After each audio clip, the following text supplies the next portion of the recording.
Investisseurs, dans cette vidéo, on va regarder le dossier Elis qui m'a été demandé en commentaire d'une vidéo. N'hésitez pas à demander des analyses dans les commentaires. Et avant de commencer, je vous rappelle que si vous aimez mon travail, vous pouvez me soutenir via un don en utilisant le lien en description de cette vidéo. Et pensez à vous abonner à la chaîne pour ne pas rater les prochaines analyses. On commence tout de suite avec l'action Elis. Donc Elis, c'est du service de blanchisserie industrielle pour les hôtels, les restaurants, etc. Typiquement une activité de service qui croît par la stratégie du nénuphar, c'est-à-dire qu'elle doit faire du maillage territorial pour conquérir des parts de marché dans les zones géographiques précises. Donc typiquement ce genre d'entreprise croît par acquisition. On va regarder le chiffre d'affaires, l'évolution du chiffre d'affaires en médiane, il est à 8,62%. Dernièrement, on est à 12% de croissance, donc c'est assez impressionnant. Il y a eu qu'une année de décroissance avec le Covid en 2020, mais sinon c'est tout. Et on voit qu'en fait, elle fait constamment des acquisitions pour mailler le territoire et augmenter son chiffre d'affaires, accroître sa position concurrentielle. On va regarder tout de suite la tête des marges. Alors on voit que la marge brute est finalement assez élevée, à 32%, alors assez élevée pour le secteur j'imagine. La marge d'EBITDA est très proche de la marge brute, donc en fait il n'y a pas de coût de structure, c'est ça que ça veut dire, et quasiment pas. Et la marge nette est finalement assez éloignée du seuil de rentabilité, donc pour ce type d'activité on s'attend pas à une énorme marge nette, mais là on est quand même assez sécurisé sur l'éloignement du point mort et du seuil de rentabilité, donc ça c'est plutôt pas mal.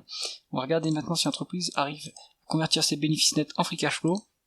On voit que les free cash flow sont bien plus élevés que les bénéfices nets. Donc là il faut essayer de comprendre ce qui se passe. Déjà ça veut dire qu'on va utiliser les free cash flow pour valoriser l'entreprise s'il n'y a pas de dette, et on va regarder ce qui se passe sur les dernières années pour les cash flows. Donc on voit que si on se base sur on part des bénéfices nets et qu'on rajoute les dépréciations et amortissements, donc l'entreprise fait beaucoup de dépréciations et amortissements, ce qui en fait augmenter les cash flows opérationnels. En fait les cash flows opérationnels sont finalement assez élevés, puis derrière on vient faire des capex pour développer l'activité. Donc il y a des acquisitions, il y a de l'investissement dans l'appareil industriel qui est déprécié par la suite, et donc ça fait des free cash flow en dessous qui sont plus élevés des bénéfices nets. On revient sur les graphiques, on va regarder si l'entreprise est rentable d'un point de vue opérationnel. On est sur une rentabilité de 6%, donc c'est-à-dire que en théorie l'entreprise, si elle réinvestissait tous ses bénéfices opérationnels, pourrait croître de 6% en organique. Donc en organique, là on a un surplus de croissance, donc ça se passe où? Ça se passe avec l'endettement. Évidemment, on va regarder l'endettement ici, on voit que la dette nette est quand même assez élevée, à presque 3 fois les EBITDA et à 7 fois les free cash flow.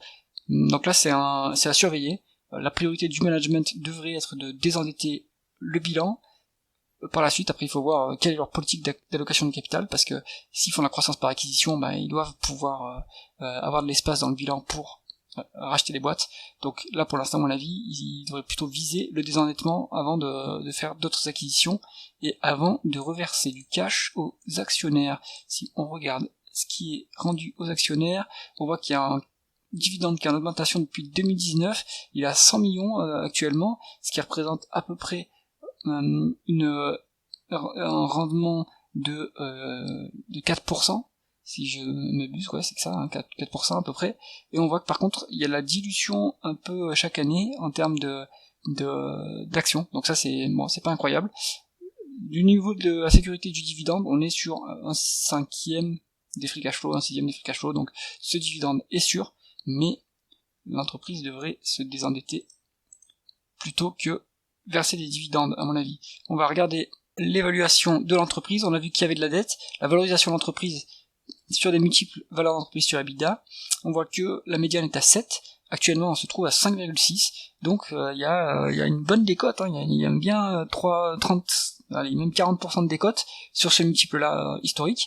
Donc, est-ce que il n'y a pas une opportunité sur Elis? C'est la conclusion de cette vidéo.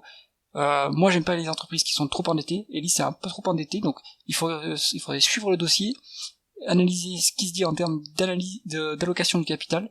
Est-ce que le management priorise le désendettement? Et dans ce cas, si le désendettement baisse un peu, passe par exemple à 2 fois les EBITDA, là on pourrait commencer à plus s'intéresser au dossier qui serait un peu dérisqué.